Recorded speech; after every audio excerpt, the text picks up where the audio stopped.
유대인들은 수백 년 동안 구원자를 기다렸습니다. 그리고 지금도 기다리고 있습니다. 근데 유대인들만 구원자를 기다리는 것이 아니라 인간들은 누구나 구원자를 기다립니다. 각자만의 자기만의 한계, 외로움 또는 인생의 결핍을 가지고 살아가기 때문에 나를 이 결핍과 외로움과 이 한계로부터 건져줄 구원자를 기다리며 인생을 사는 것입니다. 그래서 우리가 대림절 기간 동안 이사야 9장 6절을 보는 거예요. 이사야가 한 아기가 태어나는데 그의 이름이 기묘자, 모사, 전능하신 하나님, 영존하시는 아버지, 오늘 보게 될 평강의 왕. 이 네 개의 이름이 갖는 의미는 뭡니까? 인간이 갖고 있는 근원적 갈망이 무엇인가를 이 이름은 우리에게 암시하는 것이죠. 기묘자 모사는 원더풀 카운셀러, 우리와 공감해 주시고 우리의 마음을 이해해 주시고 우리의 눈물을 닦아 주시는 위대한 상담가이신 예수님. 전능하신 하나님이신 예수님은 우리 각자 가지고 있는 인생의 한계와 문제를 무한한 능력으로 해결해 주시는 그런 위대한 하나님, 그분이 예수님이라는 거예요. 그리고 영존하시는 아버지는 무엇입니까? 우리에게 찾아오셔서 우리와 새로운 관계를 맺으시고 영원토록 우리와 동행하시는, 우리의 영존하시는 영원한 아버지 되시는 예수님. 그런데 여러분, 오늘 마지막, 이제 대림절 마지막 날 보게 될 예수님의 마지막 이름은 평강의 왕이다, 이렇게 말합니다. 왜 마지막에 평강의 왕이 등장할까요? 그것은 예수님이 기묘와 모사자가 되시고 전능하신 하나님이 되시고 영존하시는 아버지가 되셔서 궁극적으로 우리에게 가져오시는 선물이 뭐냐? 그것이 바로 평강이라고 말하는 것입니다. 평강. 요즘 카페나 전철이나 이렇게 거리를 보면 젊은 분들 남녀노소를 불문하고 많은 분들이 이어폰을 끼고 살아요. 근데 그 이어폰 중에 많은 이어폰은 노이즈 캔슬링, 그러니까 소음을 차단하는 아주 특별한 기능을 가지고 있는 이어폰을 낍니다. 그 이어폰을 딱 끼는 순간요, 모든 소음이 차단이 되고 완벽한 평안의 상태, 이렇게 고요함을 느끼는, 아무리 시끄러운 카페 공간이나 전철이나 곳에 있어도 이어폰을 딱 끼고 노이즈 캔슬링 버튼을 딱 누르는 순간 고요함을 느끼는 그런 놀라운 그런 기능을 갖고 있습니다. 그런데 사실은 이 노이즈 캔슬링, 노이즈를 없애는 것이 아니라 노이즈를 덮는 것입니다. 어떤 과학적 기술이냐면 반대 파동을 이 이어폰이 일으켜서요, 그 반대 파동으로 노이즈를 덮으면서 소음이 없는 것처럼 느껴지게 만드는 것이죠. 그러나 소음이 사라진 것이 아니라 이어폰을 빼는 순간, 노이즈 캔슬링 버튼의 기능을 멈추는 순간 다시 민물처럼 세상의 소음과 혼란이 우리를 덮쳐오는 것을 느끼게 됩니다. 이것이 사람들이 살아가는 방식이에요. 사람들은 돈이라는 이어폰, 성공이라는 이어폰, 취미, 쾌락, 그런 세상적 이어폰을 끼고 이 마음의 불안과 소음과 혼돈을 이기며 평안을 누리고 싶어 합니다. 그러나 그 모든 이 세상의 소음을 누르고 있는 압력들, 이 반대 파동들이 사라지면 어김없이 불안의 소음들이 내 인생을 덮치는 것을 느끼게 됩니다. 그러면서 깨닫는 것이 있어요. 소음은 내 인생 밖에서 오는 것이 아니라 내 안에 있는 것이구나. 세상이 아무리 시끄러워도 마음이 고요하면 그 시끄러운 세상 속에서도 평안을 누리는 사람이 있어요. 반대로 세상이 아무리 고요하고 완벽해도 내 마음이 시끄럽기 때문에 언제나 불안과 혼돈 속에서 살아가는 사람들도 있습니다. 이 대림절 예수님은 우리에게 평화의 왕으로 오셨다는 거예요. 평강의 왕, 우리에게 평강을 주러 오셨다는 거예요. 세상에 거짓된 이어폰들을 벗고 평강의 왕을 다시 한번 우리 마음에 영접하여 세상이 줄 수 없는 하늘 평강 누리시기를 주의 이름으로 축복합니다. 하늘 평강이 우리 가운데 임할 줄 믿습니다. 여러분, 우리가 주님의 평강을 누리려면 세상이 주는 평안과 주님이 주시는 평안이 어떻게 다른가를 이해해야 합니다. 세상의 평안은 어떤 거냐면 일종의 휴전이에요. 휴전. 그러니까 전쟁이 없는 상태, 혼돈과 무질서가 없는 상태, 이게 평화죠.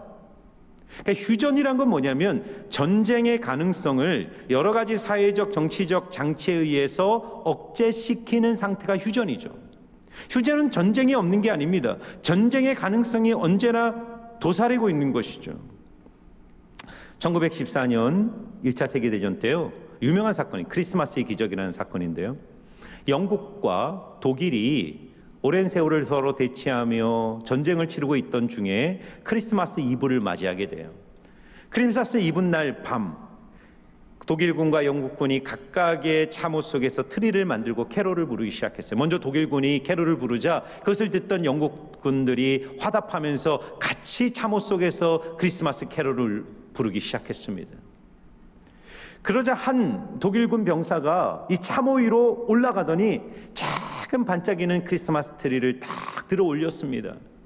그때 놀라운 기적이 일어났어요.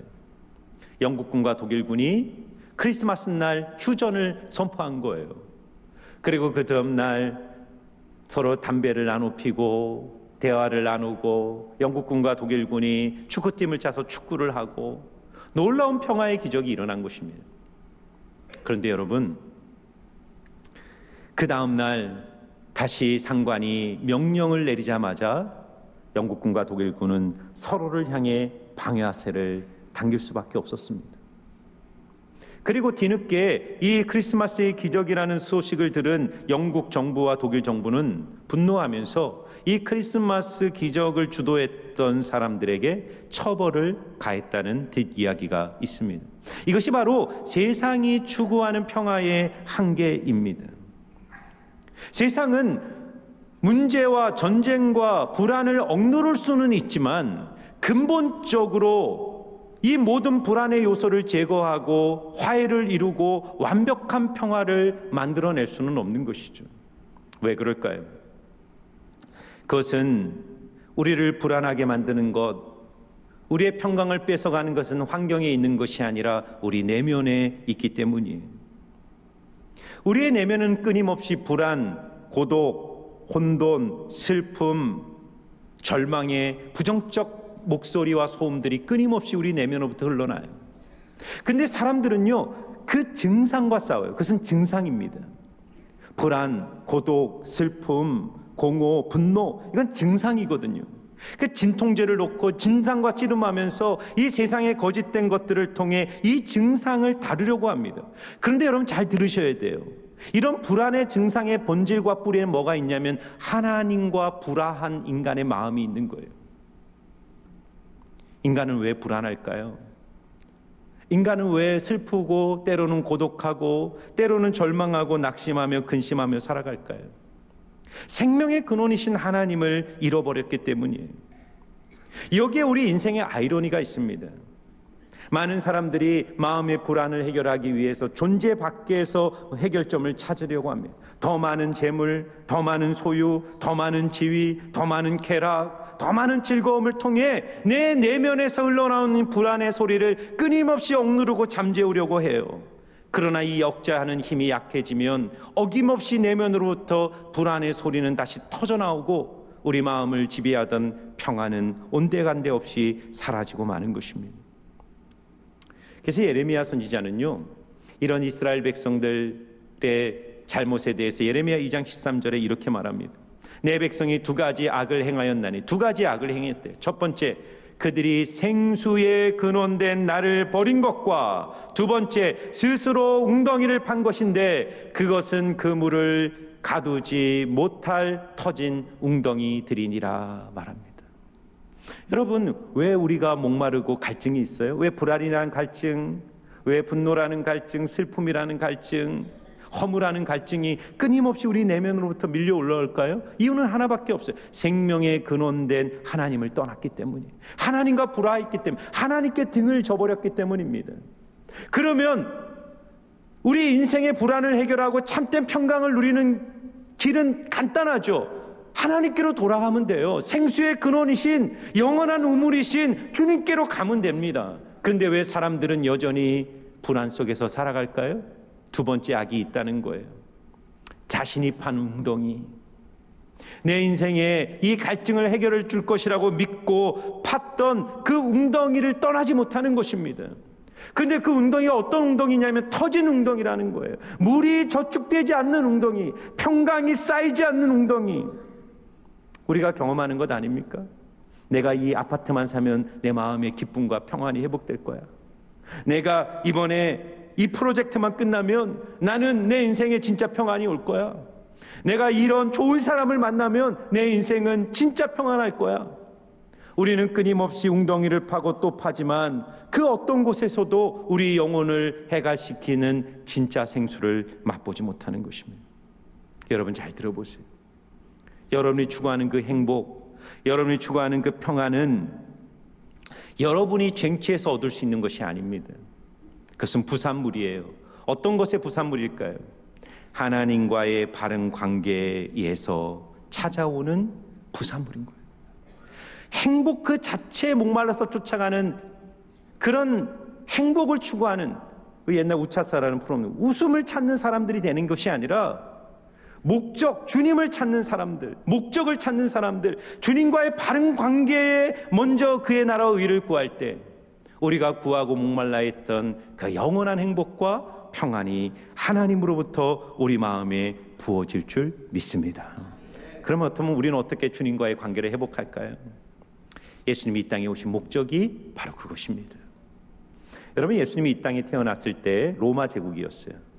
로마 제국의 황금기. 그래서 사회학자와 역사학자는 예수님이 태어났을 때 로마를 다스렸던 황제의 이름이 옥타비아누스라 그러고요. 성경은 아우구스투스라고 말하는 아구스토라고 번역하고 있는데요. 신의 아들이란 뜻입니다. 구원자란 뜻이에요. 아구스토. 이 시대를 역사학자들은 팍스 로마나, 팍스란 건 평화예요. 로마의 평화, 평화의 황금기, 로마의 황금기, 로마의 절정의 시대에 예수님이 팔레스타인 식민지의 가난한 목수의 아들로 이 역사 속으로 찾아오신 것입니다. 그런데 이 옥타비아누스는 어떻게 팍스 로마나를 이루었을까요?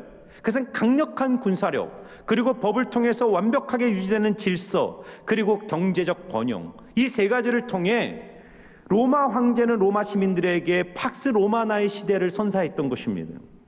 그런데 겉으로 볼 때는 팍스 로마나인데 황금기인데 그 실체를 조금만 깊이 들여다보면 그것은 바로 죽음의 평화였습니다.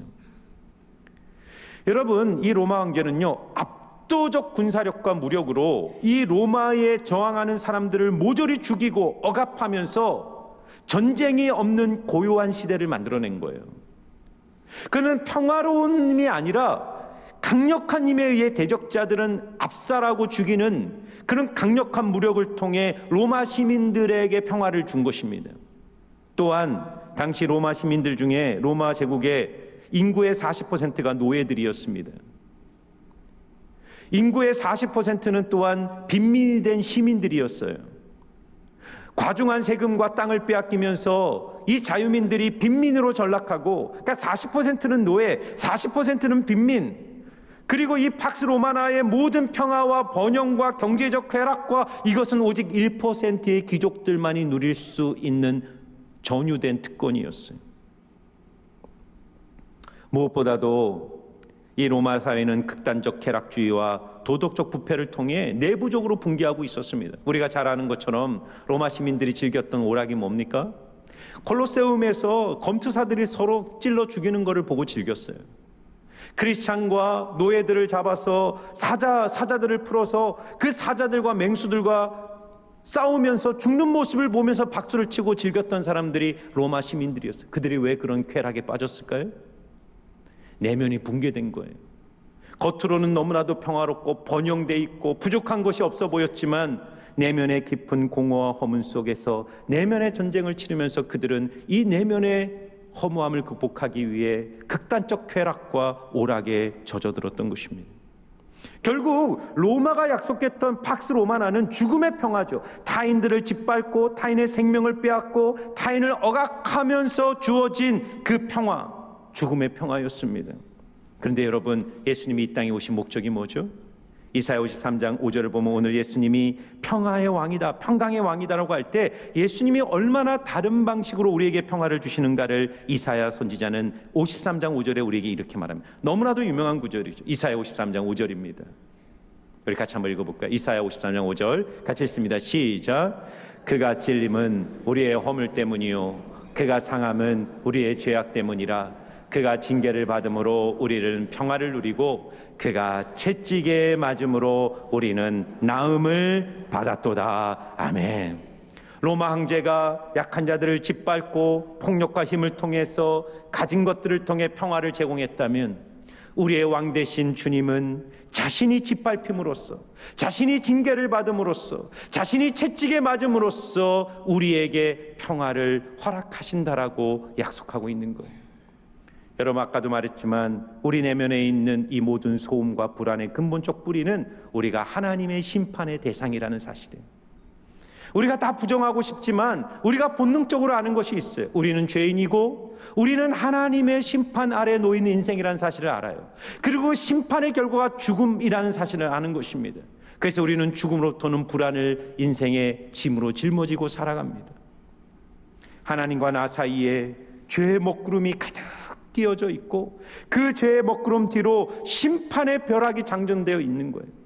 하나님이 심판의 벼락을 내리면 우리 모두는 하나님의 심판 앞에 죽을 수밖에 없는 인생이라는 사실을 우리는 인간의 본능적으로 알고 있어요. 그래서 우리는 그것을 피하고 싶어서 세상적 가치, 눈에 보이는 가치에 목을 매며 인생을 살아가는 것입니다. 그런데 여러분, 평화의 왕으로 오신 그 예수님께서 심판의 벼락을 우리에게 쏟으신 것이 아니라 골고다 언덕 십자가의 피의 침이 되셔서 하나님이 인류에게 쏟는 그 모든 진노와 저주의 벼락을 자신의 몸으로 다 받아내시고 피의 침이 되신 예수님의 몸을 통과한 그 심판의 벼락이 땅속으로 꺼져갈 때 이 땅에는 하나님이 주시는 평화와 은혜의 단비가 내리기 시작한 것입니다. 우리는 바로 그 하나님의 은혜를 받아 주님 앞에 부름을 받고 이 자리에 서 있습니다. 여러분, 또 하나 우리를 불안하게 만드는 것은 뭐냐면 부채의식이에요. 부채의식. 하나님의 법은 죄의 삭은 사망이다. 너 죄를 지었어? 그럼 넌 죽어야 돼. 이게 하나님의 법이에요. 이 부채의식을 가지고 우리는 인생을 사는 것입니다. 더구나 사탄은요, 악덕 사채업자가 되어서 하나님의 법, 이 채무증서를 우리에게 들고 와서 우리를 계속 고소하고 고발하는 거예요. 야, 너가 그리스도인이야? 너가 하나님의 자녀야? 근데 이런 죄를 져? 너가 이런 허물이 있어, 이런 연약함이 있는데 너가 어떻게 하나님의 사랑을 받고 구원을 받을 수 있어? 아니야, 너는 심판의 대상일 뿐이야 라고 우리를 고소하고 정죄합니다. 그런데 우리 왕 예수님께서 어떻게 하셨습니까? 그런 어마어마한 죄의 빚을 진 우리를 감옥에 집어넣는 것이 아니라 우리가 가진 죄의 채무증서를 들고 십자가로 올라가셨어요. 내가 죽음으로 갚아야 될 이 죄의 빚을 주님이 십자가에서 나를 대신하여 다 갚아주신 거예요. 그래서 예수님이 마지막 십자가에 죽으실 때 마지막 남긴 한마디가 뭐냐면 다 이루었다. 헬라어로 테텔레스타이, 빚을 다 갚았다. 여러분과 제가 하나님께 갚아야 될 빚, 죄의 빚을 주님이 십자가에서 다 갚아주심으로써 사단이 우리를 정죄할 때, 우리의 양심이 우리를 정죄할 때 예수의 십자가를 붙드는 자의 인생 속에 결코 정죄함이 없는 하나님의 은혜를 누리게 되는 줄 믿습니다. 그러므로 사랑하는 성도 여러분, 주님의 평강을 누리시기를 축복합니다. 여러분, 이어령 박사님 아시죠? 이어령 박사님은 위대한 문학가였죠. 비평가였어요. 그런데 무신론자였습니다. 근데 이분이요, 딸이 한 명이 있었는데 변호사였습니다. 이 딸의 인생에 고난이 있었어요. 이 딸은 신실한 그리스도인이었어요. 그런데 딸의 인생에 고난이 있었습니다. 이 딸이 암에 걸려서 고통스럽게 죽음을 통과하는 과정을 아버지로서 지켜봐야 했습니다. 근데 그때 이 여령 박사는 충격을 받아요. 딸이 그 암과 처절한 싸움 속에서도 평안을 잃지 않는 것, 놀라운 평안을 누리는 걸 보면서 이어령 박사의 마음속에 단단한 돌 같은 마음이 깨어지기 시작했습니다. 그리고 딸이 천국을 간 이후에 이어령 박사가 회심합니다. 세례를 받고 하나님의 사람이 돼요. 그리고 남은 평생을, 얼마 전에 돌아가셨는데 남은 평생을 기독교를 변론하고 기독교적 세계관으로 글을 쓰고 칼럼을 쓰면서 놀라운 작품들을 이 땅에 남기고 주님 품에 가셨어요. 그분이 썼던 책 중에 하나가 우물 파는 사람이라는 책이 있어요. 이어령 박사는 그 책을 통해서 주님을 만나기 전에 자기의 정체성은 우물 파는 사람이었다라고 규정해요. 나는 끊임없이 영적 목마름을 가지고 여기저기를 다니면서 끊임없이 우물을 팠다는 거예요. 더 많이 공부하고 더 많이 진리를 추구하고 더 많은 명예를 갖고 더 많은 재산을 쌓고 끊임없이 우물을 파고 또 팠지만 그 어디에서도 내 영혼을 해갈시킬 영혼의 생수를 발견하지 못했다는 거예요. 그런데 딸의 죽음을 통과하고 딸의 신앙의 모습을 보면서 하나님을 만난 후에 자기는 영혼의 생수를 발견했다라고 고백합니다. 사랑하는 여러분, 우리가 하나님을 떠나서 우리가 행하는 모든 영적인 헛된 삽질들을 멈춰야 돼요. 주님한테 가야 돼요. 주님께 가서 주님이 주시는 평안을 내가 누릴 때 그 평안을 통해 우리의 삶 속에 회복이 일어나기 시작합니다. 주님이 없다면 우리가 파고 파도 거기에서 우리의 영혼을 만족시켜줄 영혼의 생수는 나오지 않습니다. 그리고 또 하나, 여러분, 사탄이 여러분을 정죄할 때요, 십자가의 영수증을 보여주면서 담대하게 사단을 대적하세요. 여러분, 사탄은 정죄하는 자, 고소자라고 그래요. 참소자라는 별명. 끊임없이 우리를 정죄합니다. 우리가 행한 죄, 우리의 허물, 우리의 부족함, 우리의 연약함을 들고 와서 우리를 고발하는 거예요. 여러분, 마틴 루터가요, 종교개혁을 일으킬 때 비텐베르그 성에 갇힌 적이 있어요. 이게 어떻게 보면 납치를 당해서 성에 유배당한 건데, 그 비텐베르그의 성주가 이 루터의 목숨이 너무 이 촛불, 바람 앞에 촛불 같으니까 이거 내버려두면 이 암살당할 것 같은 생각이 들어서 몰래 이 루터를 체포해서요, 이 비텐베르그 성에 딱 안치시킨 겁니다. 이 감금시킨 거예요. 루터는 10개월 동안 그 안에 머물면서 이 라틴어 성경을 도르기로 성경으로 다 번역을 합니다. 종교개혁의 불길이 일어나는 거예요. 근데 루터가요, 그 비텐베르그 성에서 날마다 영적 투쟁을 해요. 사탄과 날마다 싸웠다고 자기가 고백해요. 근데 루터는 어떻게 이겼냐면 임급병으로 이겼다고 씁니다. 어느 날 사탄이 거대한 두루마리를 들고 와가지고 자기 앞에 두루마리를 쫙 피는데 그 두루마리 안에 자기가 어렸을 때부터 지은 죄가 그냥 깨알 같은 글씨로 촘촘히 다 기록되어 있다는 거예요. 자기가 잊어버렸던 죄들까지 다 적어놓고 사탄이 이걸 딱 자기한테 보여주면서, 너가 하나님의 사람이라고? 너가 종교개혁을 한다고? 너가 목사라고? 네가 무슨 자격으로? 그때 루터가 어떻게 했냐면요, 옆에 있던 임급병을 들어서 사탄한테 집어 던졌대요. 그래서 그 비텐베르그 성에 가면 지금도 그 벽에 잉크 자국이 남아있다고 합니다. 그러면서 루터가 외치는 거예요. 맞아, 이거 내가 진 죄 맞아. 그런데 우리 주님이 십자가에서 다 해결하셨어. 주님이 십자가에서 다 용서하셨어. 나를 더 이상 정죄하지 마라. 예수의 이름으로 명하노니 떠나가라고 루터는요, 영적 전쟁에서 승리했다라고 고백합니다. 여러분, 평강은 주님 안에 있을 때만 주어지는 줄 믿습니다. 그 평강은 예수의 십자가를 붙들 때, 여러분이 예수의 십자가를 붙들고 나갈 때 내 모습이 어떠하든지 주님은 우리를 품어주시고 세상이 줄 수 없는 평강으로 우리의 마음을 채워주실 줄 믿습니다.